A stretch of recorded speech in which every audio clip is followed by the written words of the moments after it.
வாழ்க வளமுடன். குருவே துணை. காதலில் ஈர்க்கும் ராசிகள் எவை அப்படிங்கிற பற்றி தான் பார்க்க போகிறோம்.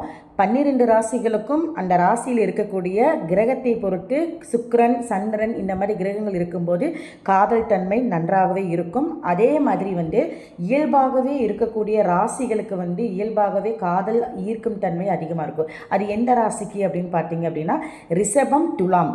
இந்த ரிஷபம் துலாவில் சுக்கிரன் ஆட்சி பெற்றிருந்தாவோ இல்லை ரிஷப லக்கணம் இல்லை துலா லக்கணம் இவங்களுக்கும் பார்த்திங்கன்னா காதல் ஈர்க்கும் தன்மை அதிகமாக இருக்கும். இவங்களாம் ஒரு சில பேர்த்துக்கிட்ட பேசுகிறாங்க அப்படின்னா நார்மலாகவே பேசுகிறப்பவே அந்த மற்றவங்க இவங்க கிட்ட பழகும்போது இவங்க நம்மக்கிட்ட லைஃப் லாங் இருந்தால் எப்படி இருக்கும், ஒரு தோழியாகவோ இல்லை ஒரு நண்பராகவோ ஒரு காதலியாகவோ இல்லை ஒரு வாழ்க்கை துணையாகவோ இருந்தால் எவ்வளோ நல்லாயிருக்கும் அப்படிங்கிற மாதிரி ஒரு விஷயத்தை யோசிக்காமல் இருக்க மாட்டாங்க. ஏன்னா ஒரு 5 நிமிஷம் பேசினாலே இவங்களை பிடிக்கிற மாதிரி மற்றவங்களுக்கு இருப்பாங்க இவங்க